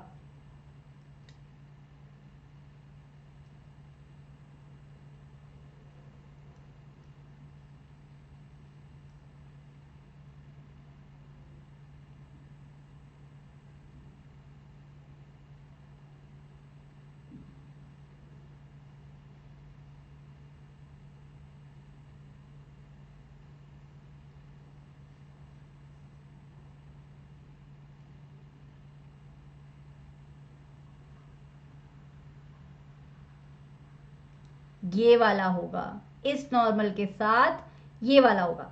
अब हमारी EF के बाद हमारी इमर्जेंट रे निकल गई और इस इमर्जेंट रे के आसपास जब आप नॉर्मल ड्रॉ करोगे तो इस तरीके का दिखेगा, ये जो ब्लू वाला मैंने किया। अब यहाँ पे जो इंसिडेंट रे थी, अगर मैं इंसिडेंट रे वो रिफ्रैक्ट नहीं होती, अगर मैं उसे आगे कंटिन्यू करती तो वो कुछ इस तरीके की दिखती, और अगर इमर्जेंट रे को मैं पीछे कंटिन्यू करती तो वो कुछ इस तरीके की दिखती। इन दोनों के बीच का जो एंगल होता है बच्चा उसे बोलते हैं angle of deviation. Very important, angle of deviation.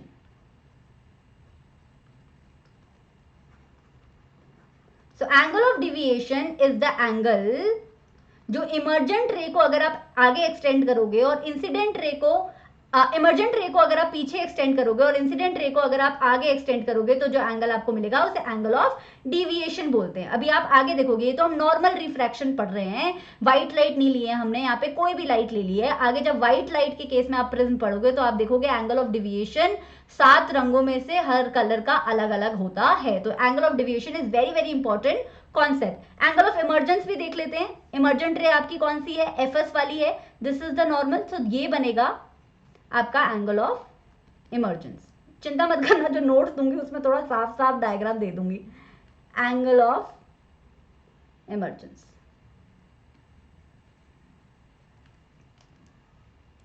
Right? So this is what the prism looks like and this is how the refraction happens. All of these angles are really really important, but the concept which is even more important is dispersion. बच्चा आप हमने अभी तक ये देखा है और light chapter में भी पढ़ा है कि जब एक रिफ्रैक्टिव इंडेक्स से दूसरे रिफ्रैक्टिव इंडेक्स में लाइट जाती है तो बेंडिंग होती है, और प्रिज्म के थ्रू वो बेंडिंग कैसे होती है, कौन कौन से इंपॉर्टेंट एंगल होते हैं वो भी ब्रश अप कर लिए। लेकिन व्हाइट लाइट के केस में, क्योंकि व्हाइट लाइट 7 रंगों से मिलकर बनी होती है, तो व्हाइट लाइट जब प्रिज्म के अंदर से पास करती है तो वो 7 रंगों में बट जाती है। ऐसा क्यों होता है? हवा में तो ऐसा नहीं होता, वैक्यूम में तो ऐसा नहीं होता। ऐसा वैक्यूम में और हवा में इसलिए नहीं होता क्योंकि वैक्यूम और हवा में व्हाइट लाइट डिस्पर्जन नहीं दिखाती है, वो कुछ ही डिस्पर्सिव मीडियम में डिस्पर्जन दिखाती है, और प्रिज्म उनमें से एक है। तो व्हाइट लाइट आपको ऐसे नॉर्मली एटमॉस्फेयर में या वैक्यूम में डिस्पर्स होती नहीं दिखेगी, वो सिर्फ डिस्पर्सिव मीडियम में दिखेगी, just like prism. And what is dispersion? Splitting, यानी कि बंटवारा, splitting of the white light in its constituent colours. जिन 7 रंगों से वो बनी है उसमें जब वो एक डिस्पर्सिव मीडियम में जाने के बाद बट जाती है, उसी बटने को बोलते हो आप डिस्पर्जन। और ये सबसे पहले देखा था आइजैक न्यूटन ने, इसीलिए मैंने ये वाली फोटो यूज की है। Isaac Newton was the first scientist to use a glass prism and to prove that white light is made up of 7 colours. और ये 7 कलर्स कौन से होते हैं? ये 7 कलर्स को याद रखने का तरीका है ये abbreviation which is VIBGYOR. W का मतलब V का मतलब है वायलेट, I का मतलब है इंडिगो, आता होगा आपको, मैं एक बार बता देती हूं। B का मतलब है ब्लू, G का मतलब है ग्रीन, Y का मतलब है येलो,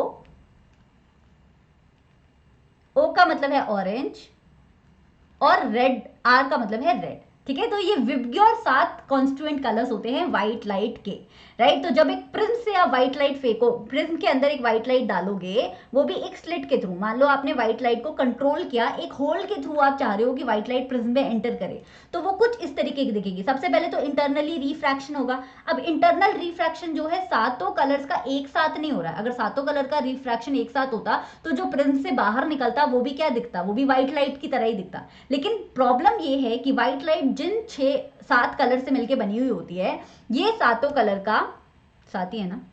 हाँ, ये 7 कलर का जो एंगल ऑफ डिविएशन है वो अलग अलग होता है। ऐसा इसलिए क्योंकि इन 7 कलर का वेवलेंथ अलग अलग होता है, और वेवलेंथ अलग होता है तो उनकी स्पीड भी अलग होती है। तो light rays of different colours have different wavelength and they travel with same speed in vacuum में। तो वैक्यूम और एयर में डिस्पर्शन नहीं हो रहा, व्हाइट लाइट बन के घूम रही है, क्योंकि वहां पे ये 7 रंग की जो स्पीड है, चलने की जो स्पीड है वो सेम है। लेकिन डिस्पर्सिव मीडियम के अंदर इनकी स्पीड जो है कम एंड ज्यादा हो जाती है डिपेंडिंग अपॉन देयर वेवलेंथ, और उसी की वजह से इनका जो डिविएशन का एंगल होता है वो भी डिफरेंट हो जाता है। ठीक है, स्टार्ट करते हैं रेड लाइट से। तो विबग्योर वाला स्पेक्ट्रम याद रखो बच्चा, रेड एक एंड पे आता है, वायलेट एक एंड पे आता है। अगर ये आपको 2 एंड क्लियर हैं कि एक एंड पे वायलेट एक एंड पे रेड, चीजें आसान हो जाती हैं। रेड वाला जो साइड है उसकी मैक्सिमम वेवलेंथ होती है, रेड कलर की व्हाइट लाइट में मैक्सिमम वेवलेंथ होती है, और ये सबसे ज्यादा स्पीड से भागता है। इसी की वजह से इसका जो एंगल ऑफ डेविएशन होता है वो सबसे कम होता है। ये देखो यहां पे है ना रेड, ये जो एंगल है, ये जो एंगल बनेगा वो ऑब्वियसली इस एंगल से तो छोटा ही है ना? एंगल नंबर 1 एंगल नंबर 2 से ऑब्वियसली छोटा है, राइट? तो रेड का एंगल ऑफ डिविएशन सबसे मिनिमम होगा।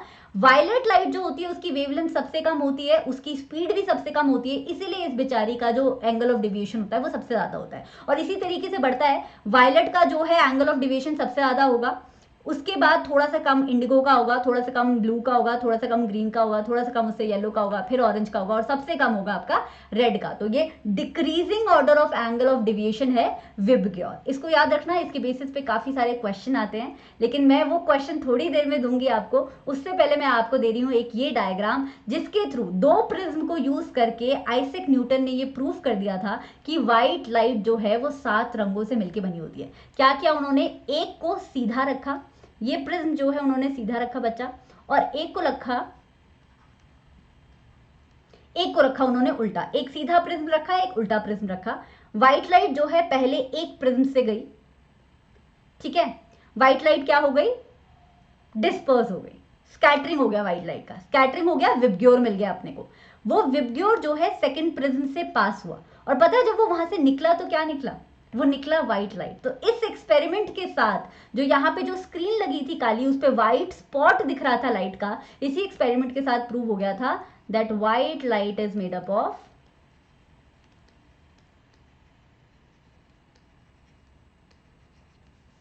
7 कलर्स। ठीक है, चलो, रेनबो इन द स्काई भी इसी तरीके का फिनोमेना है। रेनबो इन द स्काई कब देखने को मिलता है आपको, रेनबो मोस्टली तब देखने को मिलता है जब बारिश आती है, और बारिश के बाद, हल्की बारिश के बाद या तेज बारिश के बाद एकदम से धूप निकल जाती है, तब रेनबो क्यों देखने को मिलता है, क्योंकि बारिश की जो बूंदें होती हैं अभी भी अर्थ के सरफेस पे बैठी होती हैं, चाहे जमीन पे, चाहे बिल्डिंग्स पे, रेलिंग्स पे, पेड़ों पे, पौधों पे, लेकिन वो जो वाटर की ड्रॉपलेट्स होती हैं वो भी अर्थ सरफेस पे होती हैं, अभी पूरी तरीके से इवेपोरेट नहीं होती। और वो जो इंडिविजुअल वाटर ड्रॉपलेट्स होती है ना बच्चा, वो इंडिविजुअल वाटर ड्रॉपलेट प्रिज्म का काम करती है। जैसे प्रिज्म पे जब व्हाइट लाइट पड़ती है तो वो डिस्पर्स हो जाती है, उसी तरीके से हर एक टाइनी ड्रॉपलेट पे, वाटर ड्रॉपलेट पे जब व्हाइट लाइट पड़ती है, सन की लाइट पड़ती है, तो वो डिस्पर्स होती है, और वो डिस्पर्जन इफेक्ट रेनबो के फॉर्म में हमें देखने को मिलता है। और ये हमेशा आप देखोगे कि रेनबो जो है ना वो सन के ऑपोजिट डायरेक्शन में देखने को मिलता है, क्योंकि लाइट यहाँ मान लो वाटर ड्रॉपलेट है, यहाँ पे सन है, तो रेनबो आपको इस साइड पे देखने को मिलेगा, क्योंकि सनलाइट पड़ेगी फिर वो डिस्पर्स होगी, तो रेनबो इस साइड पे देखने को मिलेगा ना। तो सन की साइड नहीं देखने को मिलता, ऑपोजिट साइड देखने को मिलता है। कुछ ऐसा ही फिनोमेना आप वाटरफॉल के पास देखते हो, कुछ ऐसा ही फिनोमेना आप वाटर फाउंटेन के पास देखते हो। तो this is all because water droplet act as the dispersive medium, or you can say individual prism. इसमें एक और फिनोमेना है जो काम आता है, वाटर ड्रॉपलेट के अंदर इंटरनल रिफ्लेक्शन भी होता है व्हाइट लाइट का। इस तरीके से आप इसका डायग्राम बना सकते हो। सनलाइट आई, वाटर ड्रॉपलेट ने काम किया प्रिज्म की तरह,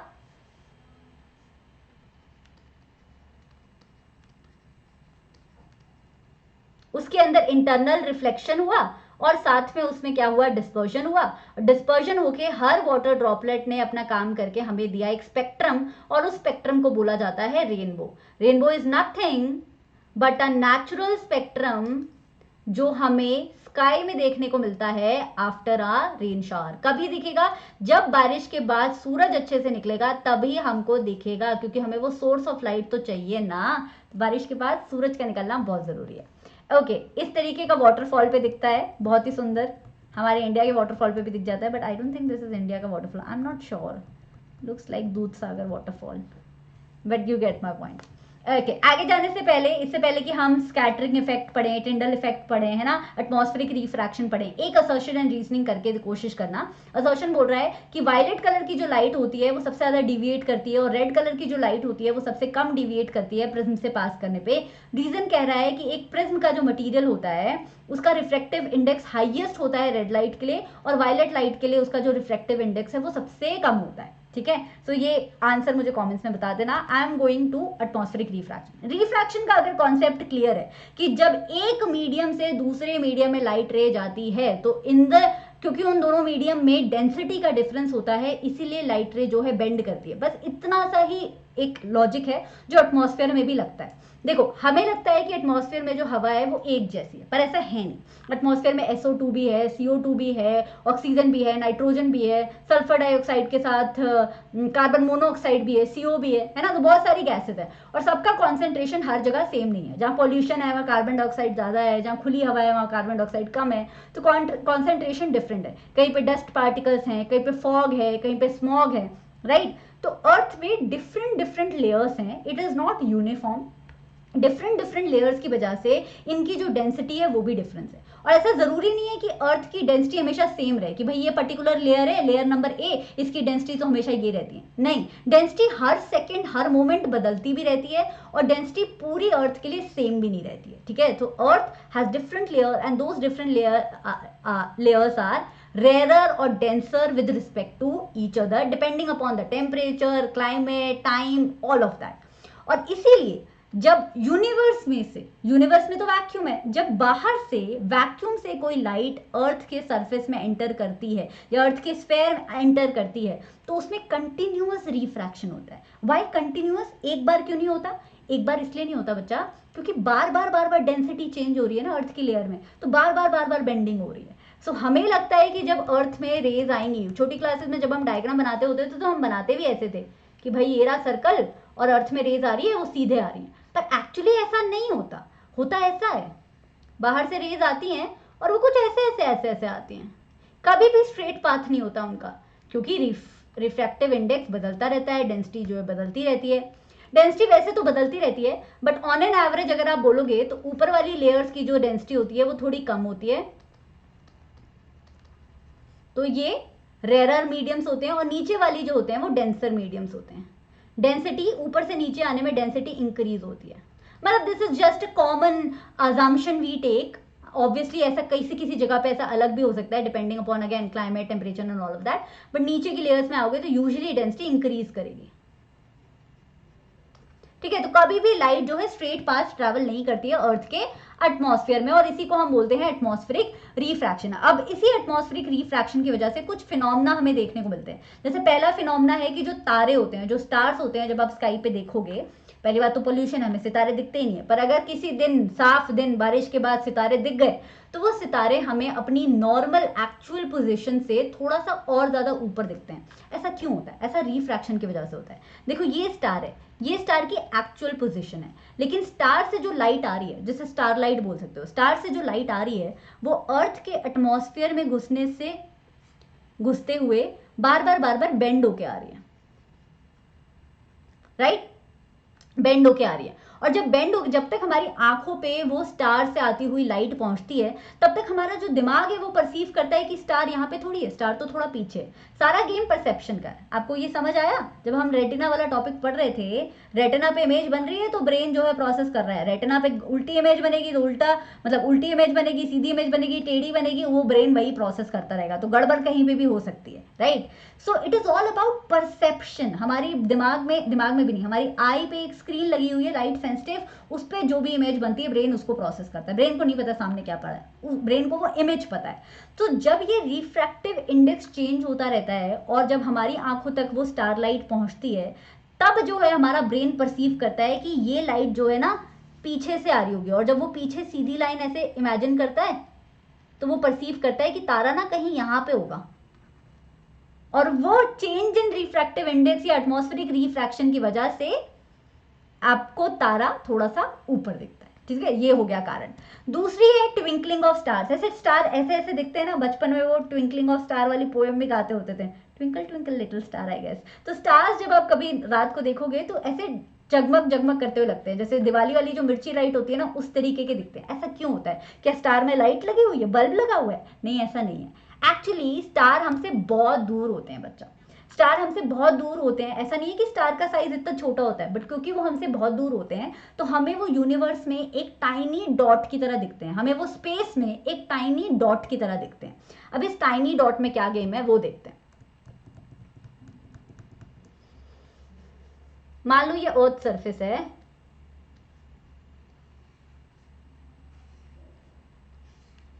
ठीक है, आप यहां पे खड़े हो,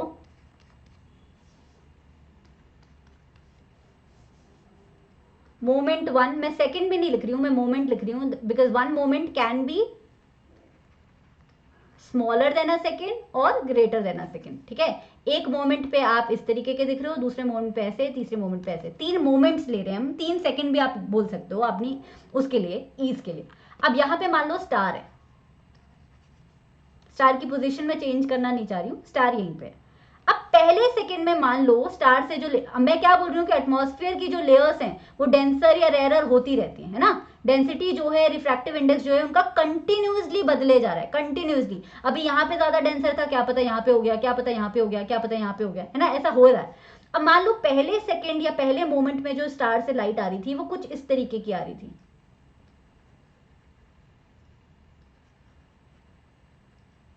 ठीक है, तो आपकी आंखों तक 3 रेस पहुंच रही थी, तो आपको स्टार जो है मान लो ब्राइट दिख रहा था। अभी जो है आपको बहुत ब्राइट दिख रहा था स्टार। दूसरे ही पल जो स्टार से लाइट आ रही थी वो कुछ ऐसी आई,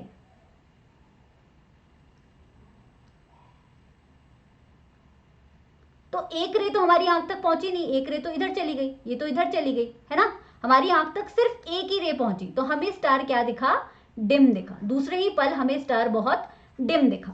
तीसरे पल मान लो, तीसरे पल स्टार से जो लाइट आ रही थी वो कुछ ऐसी आई,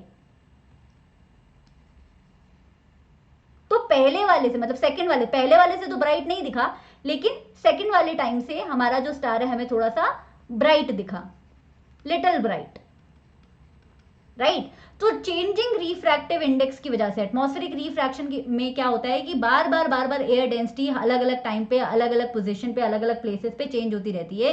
इसलिए स्टार से जो लाइट आ रही होती है हमारी आंखों तक जो पहुंच रही होती है वो हर सेकेंड डिफरेंट होती है, कभी ब्राइट लगता है स्टार, कभी डिम लगता है, कभी फिर से ब्राइट लगता है, कभी फिर से डिम लगता है, और इसी की वजह से हमें लगता है कि स्टार ऐसे ऐसे कर रहा है, ऐसे ऐसे ऐसे ऐसे, but that is nothing but हमारी आंखों तक जो लाइट पहुंच रही है वो ज्यादा पहुंच रही है तो ब्राइट, कम पहुंच रही है तो dim. This is twinkling of stars. Now the question is कि स्टार्स तो ट्विंकल करते हुए दिखते हैं, लेकिन जब हम प्लैनेट्स देखते हैं, टेलीस्कोप से भी देखोगे तो प्लैनेट्स हमें ट्विंकल करते हुए क्यों नहीं दिखते? इसका बड़ा सिंपल सा रीजन है, स्टार्स जो हैं, मोस्टली जो स्टार्स हमें देखने को मिलते हैं वो हमसे बहुत दूर है। इनफैक्ट वो एक्चुअल पोजीशन से भी हमें एटमॉस्फेरिक रिफ्रैक्शन की वजह से थोड़ा सा और दूर दिखते हैं, है ना। तो स्टार्स हमसे बहुत दूर हैं, प्लैनेट्स करीब है हमारे। Most of the planets that we can see are very nearer to us, very close to the earth surface. तो प्लैनेट हमें बड़े दिखते हैं, स्टार हमें थोड़े छोटे दिखते हैं। अब स्टार हमें दिखता है कि स्पेस में बस एक छोटा सा डॉट है, प्लैनेट हमें वो बड़े डॉट की तरह लगता है, प्लैनेट हमें एक बड़े स्फेयर की तरह दिखता है, टेलीस्कोप से और बड़ा दिखता है ना। तो स्टार क्योंकि वो एक पॉइंट की तरह दिखते हैं तो उनका ट्विंकलिंग इफेक्ट हम कैप्चर आंखों से कर पाते हैं, लेकिन प्लैनेट बेसिकली हमें दिखते हैं मिलियन डॉट्स की तरह। और जब एक्चुअली प्लैनेट्स के अंदर ही जो मिलियन डॉट्स हैं, जो वो million tiny tiny individual dots की तरह प्लैनेट बना हुआ है, वो इंडिविजुअल डॉट स्टार की तरह टिंकल कर रहा होता है। लेकिन जब हम प्लैनेट्स ओवरऑल देखते हैं तो प्लैनेट का कुछ पार्ट जो है वो ब्राइट होता है, कुछ पार्ट जो है डिम होता है, सेम ही मोमेंट पे कुछ पार्ट और ब्राइट होता है, कुछ पार्ट और डिम होता है। तो ये जो ओवरऑल इफेक्ट होता है प्लैनेट के साइज की वजह से, स्टार का साइज छोटा है तो वो एक पॉइंट की तरह दिख रहा है, तो पॉइंट कम है तो डिम, पॉइंट ज्यादा है तो ब्राइट, राइट। लेकिन प्लैनेट्स में वो जो ओवरऑल इफेक्ट है वो कैंसिल आउट हो जाता है, because at one particular moment A one part of the planet is dim, the other part is bright and vice versa, so it cancel out. और ओवरऑल प्लैनेट का जो twinkling effect है वो हमारी आंखों तक बिल्कुल भी नहीं पहुंचता है, जीरो दिखता है, और हमें लगता है कि प्लैनेट्स तो ट्विंकल ही नहीं कर रहे हैं। Stars on the other hand they look like they are twinkling. So all both the scenes are because of changing refractive index in the earth atmosphere, or you can say atmospheric refraction. Second, advance sunrise या delayed sunset क्यों दिखता है? ये भी atmospheric refraction की वजह से है। तो अगेन इसको मैं एक्सप्लेन करूंगी फुल स्क्रीन जाके। ये है अर्थ का सरफेस, यहाँ पे मैंने डायग्राम दिया हुआ है बच्चा, डोंट वरी, बट मैं बस आपको यहाँ पे समझाना चाह रही हूँ।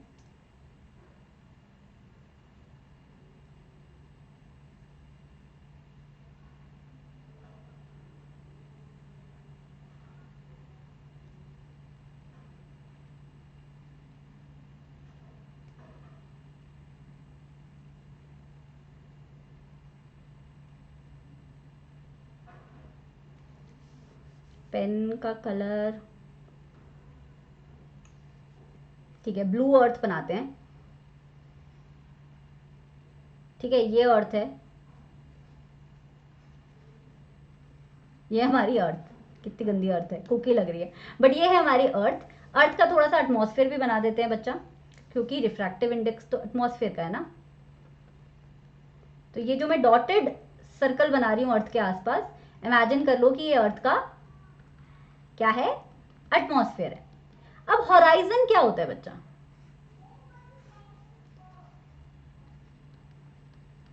Horizon is nothing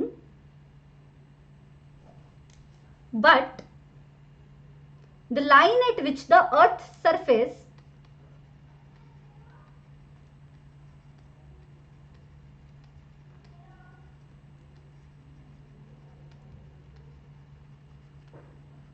and the sky appears to meet. नहीं आया समझ? ज्योग्राफी पढ़ते हैं हम थोड़ा, हम ज्योग्राफी भी पढ़ाते हैं ना इस चैनल पे, तो मैं आपको ज्योग्राफी से समझाती हूँ थोड़ा। आपको ये पता है कि अर्थ सन के अराउंड रोटेशन और अपनी एक्सिस पे रोटेशन करती है, सन के अराउंड रेवोल्यूशन करती है। सन तो हमारे इर्द गिर्द नहीं घूमता, अर्थ एक्चुअली सन के इर्द गिर्द घूम रही होती है। आपको ये कॉन्सेप्ट भी पता है कि एक टाइम पे कहीं सनराइज हो रहा होता है, दूसरे टाइम पे कहीं सनराइज हो रहा होता है। ऐसा क्यों है? क्या सूरज का एक टाइम पे इधर होता है और एक टाइम पे वो होता है? नहीं, एक्चुअली सूरज तो अपनी फिक्स जगह पे है, लेकिन अर्थ जो है आसपास सूरज के घूम रही है और अपनी एक्सिस पे भी रोटेट कर रही है, राइट? इस रोटेशन और रेवोल्यूशन की वजह से कभी कहीं होराइजन से सूरज उगता हुआ दिखता है, कभी कहीं सूरज उगता हुआ दिखता है। एक्चुअली हमारी अर्थ जो है बार बार अपनी पोजीशन बदल रही होती है, अपनी एक्सिस पे रोटेट कर रही होती है। उसकी वजह से जो हमारा होराइजन है, मतलब आप जहां पे अभी खड़े हो, चाहे आप अपने घर की छत पे खड़े हो जाओ, जो आपकी जो सीधी लाइन है ना, जहां से आपको धरती और अंबर मिलते हुए दिखेंगे, अगर आप समंदर के पास खड़े हो तो आपको धरती और अंबर मिलते हुए कुछ इस तरीके से दिखेंगे। पहाड़ों पे खड़े हो तो अलग दिखेंगे, रेगिस्तान में खड़े हो अलग दिखेंगे, घर की छत पे खड़े हो अलग दिखेंगे। लेकिन आपका जो होराइजन है, मतलब आपकी जहां पे भी आप खड़े हो वहां से आपको जो धरती और अंबर मिलते हुए दिख रहे हैं, ऑब्वियसली थोड़ी हाइट पे खड़ा होना पड़ेगा वरना बिल्डिंग्स हैं तो दिखेगा नहीं कुछ, तो उसको आप होराइजन मानते हो। मान लो इस वक्त आप यहां पे खड़े हो अर्थ के, तो आपके लिए होराइजन ये है, दिस इज योर होराइजन। अभी अर्थ जो है रोटेशन और रेवोल्यूशन दिखा रही है, राइट? तो अभी आपके होराइजन के, आपके करंट होराइजन के अकॉर्डिंग सन जो है यहां पे, ठीक है? अभी आपको तो दिखना नहीं चाहिए कायदे से, आपको नहीं दिखना चाहिए, अभी आपके होराइजन पे थोड़ी है, आपके लाइन ऑफ साइट पे अभी सन थोड़ी है, अभी उससे थोड़ा नीचे है। लेकिन रिफ्रैक्शन की वजह से, एटमॉस्फेरिक रिफ्रैक्शन की वजह से हमें जो है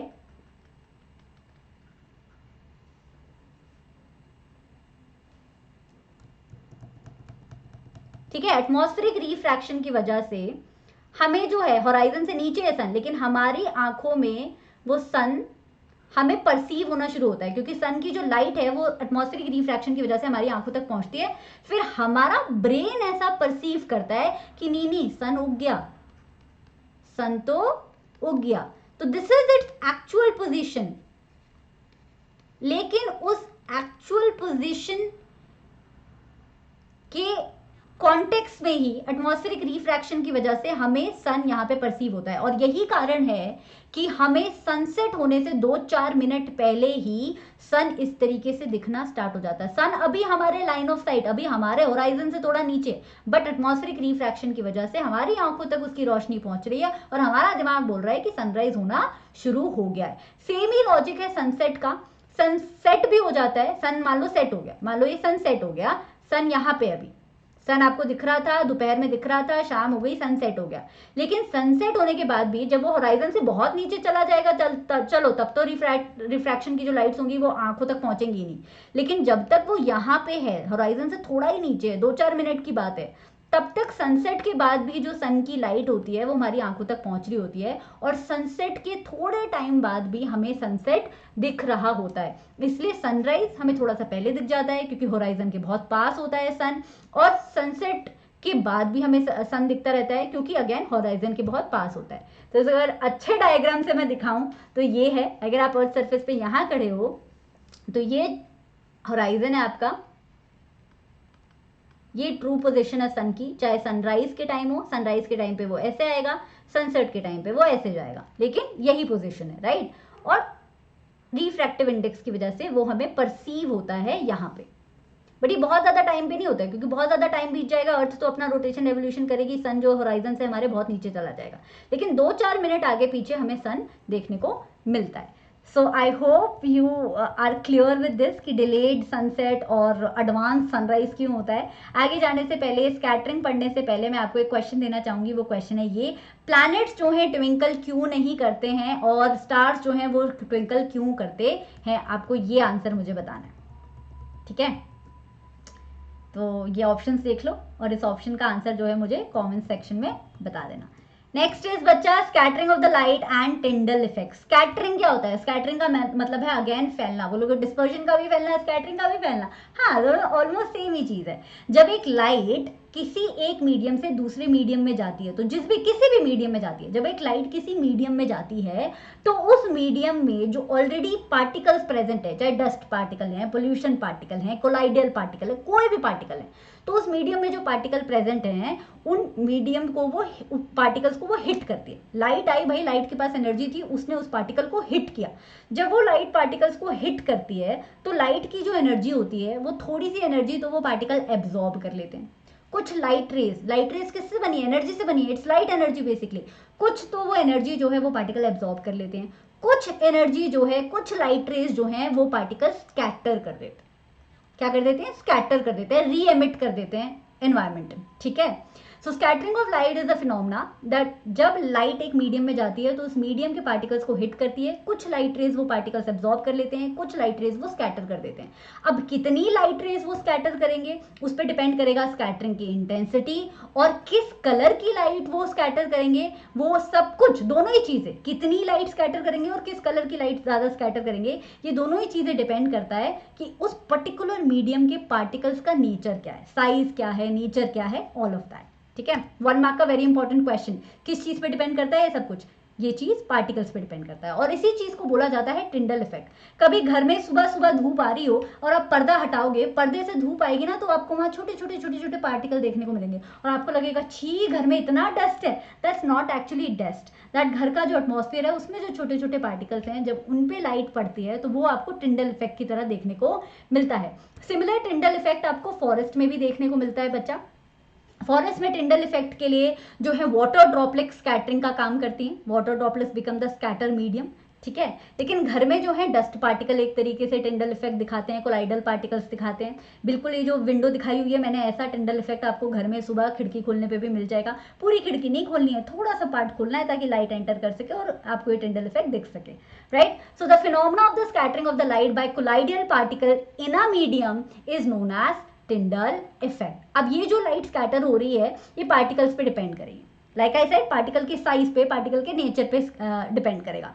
तो मोस्टली जो हमारे आसपास जो पार्टिकल्स होते हैं, the colour of the scattered light depends on the size of the scattering particles. बहुत जो फाइन पार्टिकल्स होते हैं, बहुत छोटू पार्टिकल्स होते हैं, वो ब्लू लाइट को ज़्यादा स्कैटर करते हैं। जो बहुत बड़े बड़े पार्टिकल्स होते हैं वो ऑलमोस्ट वाइट लाइट को भी कर सकते हैं। थोड़े से बड़े होते हैं तो वो रेड लाइट को करते हैं, ठीक है। तो ये याद रखना, बहुत फाइन पार्टिकल्स होंगे तो वो ब्लू लाइट को ज़्यादा स्कैटर करेंगे क्योंकि ब्लू लाइट की जो वेवलेंथ है वो छोटी होती है। और बहुत बड़े होंगे तो फिर वो जो लाइट स्कैटर करेंगे वो वाइट दिखेगी। ये तीनों 1 मार्क के क्वेश्चन है, इसलिए मैं आपको अलग अलग यहाँ पे मार्क करके बता रही हूँ। आगे चलते हैं। टिंडल इफेक्ट भी हमें समझ आ गया। टिंडल इफेक्ट के लिए एक रेलीज लॉ दिया गया था जो आपके सिलेबस में नहीं है, पर इससे टिंडल इफेक्ट बहुत अच्छे से समझ आता है। रेली एक साइंटिस्ट हुआ करते थे बच्चा, जिन्होंने ये स्कैटरिंग फिनोमेना को पढ़ा और उन्होंने बोला कि एक मीडियम के पार्टिकल्स लाइट को कितने अमाउंट में स्कैटर करेंगे, that is inversely proportional to the fourth of the power of the wavelength, ठीक है। यानी कि अगर आई इंटेंसिटी है scattering medium, scattering particles, medium के पार्टिकल्स इस इंटेंसिटी से अगर मान लो लाइट को स्कैटर कर रहे हैं, that will be inversely proportional to the wavelength का फोर्थ पावर, ठीक है। तो वेवलेंथ जितनी कम होगी उतना ज्यादा क्या होगा, स्कैटरिंग होगी, और वेवलेंथ जितनी ज्यादा होगी उतना जो है स्कैटरिंग कम होगी। ये लॉजिक आपको समझ में आया? वेवलेंथ जितनी कम उतना स्कैटरिंग ज्यादा, वेवलेंथ जितनी ज्यादा उतना स्कैटरिंग कम, because it is inversely proportional. इसीलिए मैंने बस आपको रेलीज लॉ बताया था, so that you are clear with this concept of intensity of scattering and your wavelength का। क्यों ये हमारे लिए जरूरी है? क्योंकि आगे आ रहे हैं बोर्ड एग्जाम में आने वाले 3-3 मार्क्स के क्वेश्चन। हमें आकाश नीला क्यों दिखता है, हमें स्काई नीला क्यों दिखता है? क्योंकि भाई स्काई भी तो एक मीडियम है, हमारा एटमॉस्फेयर भी तो एक मीडियम है। उस एटमॉस्फेयर में SO2 है, नाइट्रोजन है, कार्बन डाइऑक्साइड है, ऑक्सीजन है, सबसे ज्यादा मात्रा में मोस्टली नाइट्रोजन पाई जाती है, राइट। हवा के मॉलिक्यूल्स हैं, साथ में छोटे छोटे फाइन पार्टिकल्स हैं, बारिश की बूंदें हैं, पोल्यूशन है, डस्ट पार्टिकल्स हैं, राइट। ये पार्टिकल्स जो हैं दिखते हैं क्या आसपास, जितना मर्जी पोल्यूशन हो जाए, अभी तक हवा में पार्टिकल्स दिखने तो स्टार्ट नहीं हुए हैं, unless and until Tyndall effect की बात कर रहे हो, राइट, हमें पार्टिकल्स दिखते नहीं है। तो हमारे आसपास के एटमॉस्फेयर में जो पार्टिकल्स हैं वो बहुत छोटे साइज के, तो ये बहुत छोटे साइज के हैं, तो ये they have similar size at the wavelength of the visible light, right. These are more effective in scattering of shorter wavelength, इसीलिए छोटे छोटे पार्टिकल जो हैं छोटे छोटी वेवलेंथ वाली लाइट को स्कैटर कर पाते हैं। व्हाइट लाइट आ रही है भाई, एटमॉस्फेयर में व्हाइट लाइट है, सनलाइट है, इस व्हाइट लाइट में से वही वाली लाइट स्कैटर हो पाती है जिसकी वेवलेंथ कम हो। अब सबसे कम वेवलेंथ किसकी होती है बच्चा, विबग्योर में सबसे कम वेवलेंथ किसकी होती है, विबग्योर में सबसे कम वेवलेंथ होती है वायलेट, इंडिगो, ब्लू, इन तीनों कलर की सबसे कम वेवलेंथ होती है। अब कायदे से वायलेट दिखना चाहिए था हमारा आकाश, वायलेट की वेवलेंथ सबसे कम है, लेकिन हमें ब्लू क्यों दिखता है, क्योंकि वायलेट और इंडिगो जो वेवलेंथ्स हैं वो हमें इसलिए नहीं दिखती हैं क्योंकि इसके दो कारण हैं। एक, हमारी आंखें जो है वो ब्लू कलर को ज्यादा परसीव करती हैं। दूसरा, जो सन की रेज का स्पेक्ट्रम है ना, हर व्हाइट लाइट का स्पेक्ट्रम थोड़ा अलग दिखता है। जो सोलर स्पेक्ट्रम है उसमें ब्लू लाइट का कॉम्पोनेंट वायलेट और इंडिगो से ज्यादा होता है, right? So why we see only blue not violet as a sky? Because sun की solar spectrum में blue component white light के blue component ज़्यादा है, राइट, तो वो स्कैटर हो जाती है। एक तो उसकी वेवलेंथ कम, दूसरा सोलर स्पेक्ट्रम में वो ज्यादा मात्रा में है, तो हमारे जो आसपास के मॉलिक्यूल्स होते हैं, गैस मॉलिक्यूल्स होते हैं, वो अर्थ के एटमॉस्फेयर में ब्लू वाले पोर्शन को, सनलाइट के ब्लू पोर्शन को स्कैटर कर देते हैं और पूरे आकाश में वो स्कैटर होता है, और इसीलिए हमें जब हम ऊपर देखते हैं तो आसमान जो है नीला दिखते हैं। अब सवाल ये आता है कि मैम अगर हमारे आसपास एटमॉस्फेयर नहीं होता, ये छोटे छोटे पार्टिकल्स नहीं होते जो स्कैटरिंग दिखा पाते, तो हमें कैसा दिखता आकाश? द आंसर इज, आकाश हमें दिखता बिल्कुल डार्क। अगर अर्थ में कोई एटमॉस्फेयर नहीं होता तो कोई स्कैटरिंग नहीं होती, फिर हमें आसपास एटमॉस्फेयर दिखता काला, यानी कि डार्क। सिमिलरली जब जो पैसेंजर फ्लाइट लेते हैं और फ्लाइट अगर बहुत हाइट पे चल रही होती है, जहां पे एटमॉस्फेयर बहुत थिन हो जाता है या ना मात्र होता है, वहां पे फ्लाइट के बाहर देखोगे तो आपको अंधेरा, डार्क देखने को मिलता है, नीला आकाश देखने को नहीं मिलता। बहुत हाइट की बात हो रही है। Why? Because no atmosphere means no air molecules means no scattering, right. Next, थक गए भाई। अब एक और फिनोमेना है, छोटा सा, 2 लाइन में आपके एनसीईआरटी में दिया हुआ है कि जो सिग्नल्स होते हैं, जो एक्सीडेंट के लिए जो सिग्नल्स बनाए जाते हैं, एंटी एक्सीडेंट सिग्नल्स होते हैं, रेड लाइट होते हैं या रोड सेफ्टी के जो साइंस होते हैं, उसमें मोस्टली रेड कलर क्यों यूज किया जाता है? क्योंकि रेड कलर की वेवलेंथ सबसे ज्यादा होती है। तो रेड कलर की वेवलेंथ सबसे ज्यादा होती है तो उसमें सबसे कम स्कैटरिंग देखने को मिलती है। हम चाहते हैं कि जितना मर्जी अंधेरा हो, हम चाहते हैं कि जितना मर्जी फॉग हो, स्मोक हो, जो गाड़ियां आ रही हैं उनको ये वाले साइन बिना किसी स्कैटरिंग के अच्छे से दिख जाए, ताकि उनकी सेफ्टी रोड पे हम सुनिश्चित कर सकें। इसलिए रोड सेफ्टी के साइंस रेड कलर के होते हैं। More wavelength means less scattering and that means more safety, ठीक है। Next, colour of the sun at sunrise and sunset. ये भी बहुत इंपॉर्टेंट है भाई, ये 5 मार्क्स में आ जाता होता है। इसमें हमें ना 2 चीजें पढ़नी है। पहला फिनोमेना तो ज्योग्राफी से रिलेटेड है कि देखो दोपहर के टाइम पे सर जो है बिल्कुल सर के ऊपर होता है, तभी तो बोलते हैं ना धूप में मत जाओ, अभी सन जो है बिल्कुल अपनी प्रचंड सीमा पे है। ऐसा क्यों होता है? क्योंकि तब सन के और हमारी आईज के बीच का जो डिस्टेंस होता है वो सबसे कम होता है, दोपहर में सबसे कम होता है, तो सन की रेज हमें सबसे ज्यादा इंटेंसिटी से दिख रही होती है। तो जब ये डिस्टेंस कम होता है तब ब्लू लाइट आसमान में स्कैटर होती है। कौन सी लाइट स्कैटर होती है? ब्लू लाइट आसमान में स्कैटर नहीं होती है, सन व्हाइट दिखता है। ब्लू लाइट सुबह सुबह होती है, स्काई ब्लू दिखेगा बिटवीन लेट्स से 10 to 12, है ना, इस टाइप का। या स्काई ब्लू दिखेगा between let's say 4 to 5 PM, इस टाइप के टाइम पे आपको स्काई ब्लू दिखता होता है। अदरवाइज बिल्कुल सुबह सुबह दिखोगे तो सूरज जो है लाल दिखेगा, और बिल्कुल शाम को देखोगे तो सूरज जो है लाल दिखेगा, और दोपहर में देखोगे तो सूरज जो है व्हाइट दिखेगा। This is all because of scattering. Same he air molecules हैं, डिस्टेंस का गेम है। दोपहर के टाइम पे सन जो है उसका सबसे शॉर्टेस्ट डिस्टेंस होता है, तो blue light white light scatter होती है। सुबह के टाइम पे, सनराइज के टाइम पे सन जो है होराइजन के पास होता है, तो हमसे बहुत दूर होता है, और ये डिस्टेंस इतना बढ़ जाता है कि सिर्फ ब्लू लाइट स्कैटर हो पाती है, जिसका सबसे कम वेवलेंथ होता है, मतलब कम वेवलेंथ वाली साइड पे होता है। वायलेट और इंडिगो से ऑब्वियसली ज्यादा है, but you get the point, अभी पहले एक्सप्लेन किया है ना। ब्लू लाइट स्कैटर हो जाती है, मतलब ब्लू लाइट स्कैटर हो जाती है, और हमें जो सन है वो रेड कलर का दिखता है। अब यहाँ पे दोपहर में क्या है, सन व्हाइट दिख रहा है, सन को देखोगे इतनी रोशनी होगी सन व्हाइट दिखेगा। शाम के टाइम पे क्या होता है, अगेन ब्लू लाइट स्कैटर हो गई, आसमान देखोगे तो स्काई ब्लू दिख रहा है, लेकिन जब सन देखोगे तो वो क्या दिखेगा, लाल दिखेगा, क्योंकि सारी ब्लू लाइट तो स्कैटर हो गई।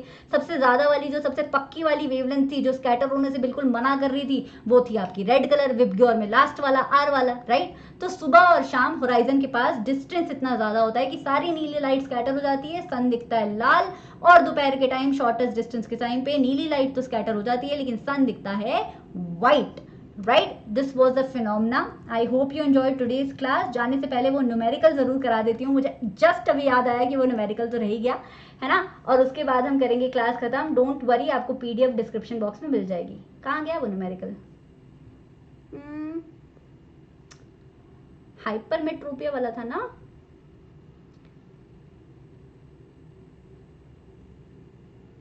या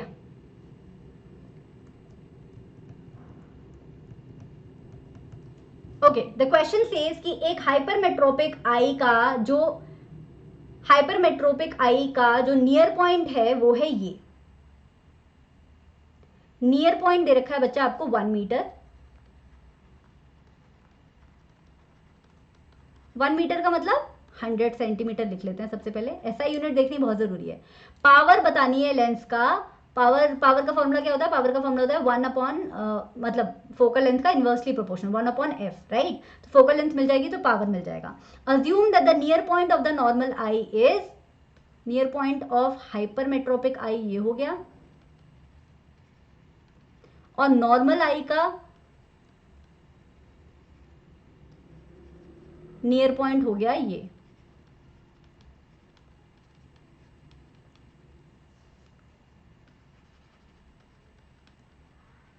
राइट, अब इसमें फॉर्मूला लगा देते हैं। फॉर्मूला क्या है हमारा? 1/f is equal to 1/v minus 1/u।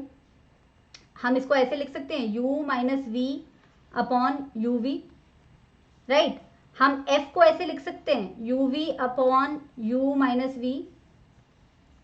अब इसमें हम वैल्यूज डालते हैं, -25 आएगा, राइट। -25 लाइट चैप्टर में कॉन्सेप्ट्स पढ़े हुए हैं आपने, इंटू -100, u हो गया 25, v हो गया 100 सेंटीमीटर, 1 मीटर को पहले हमने सेंटीमीटर में कन्वर्ट किया। u माइनस वी क्या हो जाएगा? -25 माइनस माइनस प्लस हो गया, तो दैट वुड बी +100, है ना। तो this would be somewhere around 100 into 25 upon 75, ये 3, ये 1, फोकल लेंथ आ गई आपकी 1/3, 1/3 नहीं 100/3, 100/3 सेंटीमीटर है। तो we can say 100/3 centimetre is 1/3 metre basically. Focal length आ गई 1/3 मीटर। अब पावर का फॉर्मूला क्या होता है? 1 अपॉन फोकल लेंथ, सो 1/3, तो पावर कितनी आ गई? 3d। This is your answer. ऐसे ही मायोपिक आई पे भी आ सकते हैं, ऐसे ही प्रेस बायोपिक पे तो नहीं आएंगे, हाइपरमेट्रोपिक या फिर मायोपिक पे ही आएंगे। And don't forget to share this video with your friend if you like the explanation. Now I'll take your leave and drink some water and bye bye.